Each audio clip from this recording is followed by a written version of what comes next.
Jasmine Crockett actually thought this was a good point. I do believe that it was okay. In fact, I do believe that it was ethically right for social media to check people. During a House hearing, Jasmine twisted herself into mental gymnastics trying to argue that censorship was good, until Jim Jordan stepped in and gave her a lesson she won't forget. Real fact-checking is the First Amendment. Our Supreme Court has been clear about that. You don't like certain speech, the best speech for wrong speech is more speech. The best speech for false speech is true speech. That's why today we're covering it all, because we're not here to follow parties blindly, we're here for common sense. So, if you're an independent thinker, hit the subscribe button and let's jump right into it. I do believe that it was okay. In fact, I do believe that it was ethically right for social media to check people, because you had people that didn't know anything about science and decided that they were going to put out whatever lies or propaganda or conspiracy theories they wanted to, and people died.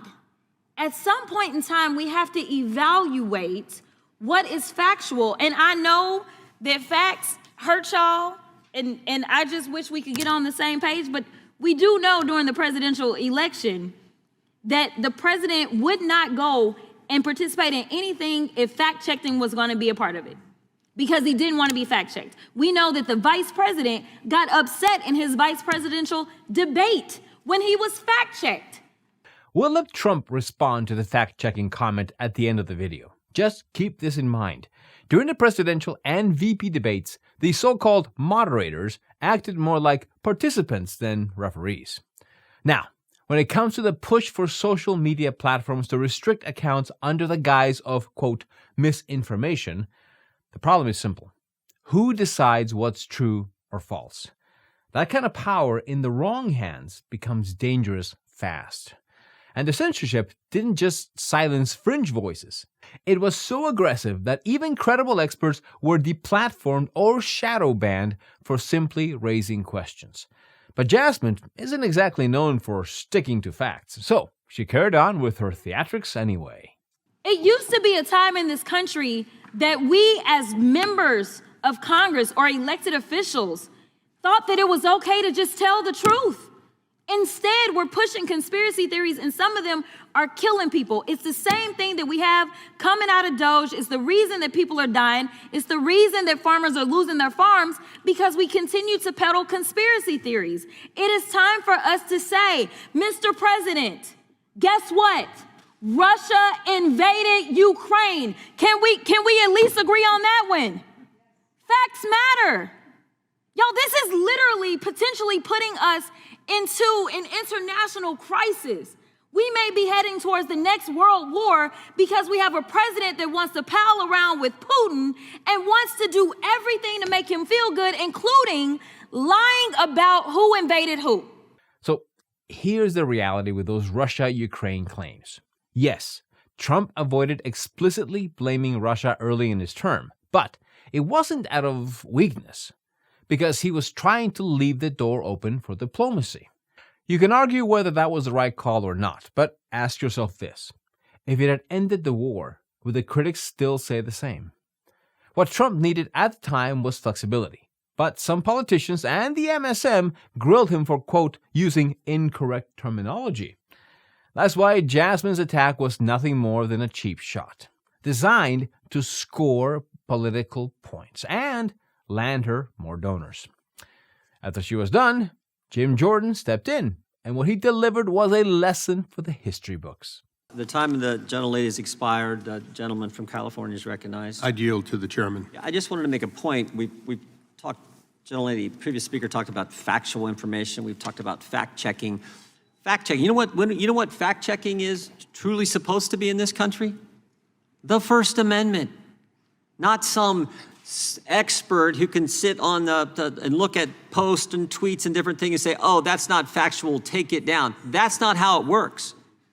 Fact-checking is the First Amendment. Someone says something stupid, and that happens every day in this Congress. Someone says something crazy. Someone says something that's not quite true, not quite accurate.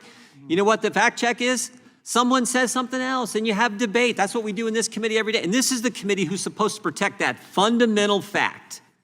Real fact-checking is the First Amendment. Our Supreme Court has been clear about that. Exactly. Sure, it sounds noble to want everything we read online to be 100% true, but the moment government or social media companies are handed the power to play arbiter of truth, the end game is always the same. Big Brother decides for you. Once that door opens, there's no closing it. We're already seeing shades of it in the UK and across Europe. If laws like that ever take root in the US, it's not a question of if they'll be abused, it's only a matter of when. And history tells us politicians will always find a way to twist that power to their own advantage. You don't like certain speech, the best speech for wrong speech is more speech. The best speech for false speech is true speech. That's how it works. You have a debate and you trust we, the people, to figure it out, not some expert who's going to fact check every tweet, every post. And we saw this in the Biden administration. And we know it happened because, again, we had the guy who runs one of the biggest companies in the world, most successful tech companies in the world, tell us it happened. We had on the third day of the Biden administration an email from the White House to Twitter saying, take down this tweet ASAP. The government telling a business to take down a tweet.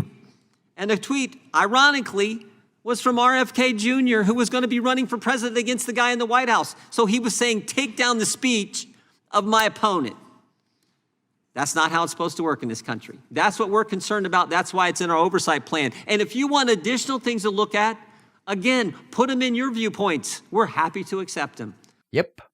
After Musk bought Twitter, the Twitter files exposed a level of government overreach this country had never seen before. And it didn't stop there.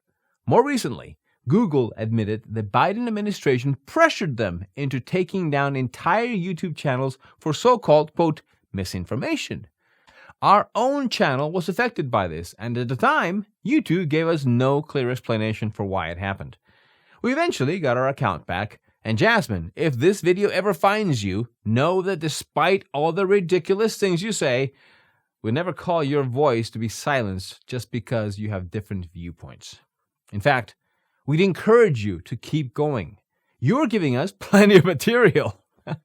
To wrap things up, we have Trump explaining why the so-called fact-checkers during the debates were dead wrong. And he made some valid points. I think that David Muir and that woman that was aside, I never even heard of her, but they kept interrupting me. It was like, I said, how many people am I debating here? I got this one and I got you two. But he went after me 11 different times. You know, it's interesting. I always thought he was a nice guy, but he's just like the rest of them, you know? Well, that's his job, unfortunately, and I'm No, sure but not when they're what they wrong. want. You're right. Well, the problem was they fact-checked you and they didn't fact-check her. And Not one of the at most all. egregious examples of that was when she said that there are no troops right now deployed in war zones. Yeah. There's a very famous viral video that went online of troops in a war zone saying, well, what the f*** are we then? Because there's thousands of them. Well, Joe, when I said crime is soaring, he said, no, crime has gone down. I said, where did you hear that one? Crime has gone down. I mean, I'm debating with this guy, but I've had that. Well, there was amended FBI statistics that came out after that showed that crime had gone up substantially. And by the way, That's why we haven't had solid presidential debates in years. These moderators chafe 5 seconds of fame, pretending they're, quote, fact-checking, enlightens viewers while ignoring that people have brains, internet access, and can fact-check on their own. Let me know in the comments your thoughts on this story. Don't forget to like and subscribe, and remember, keep thinking.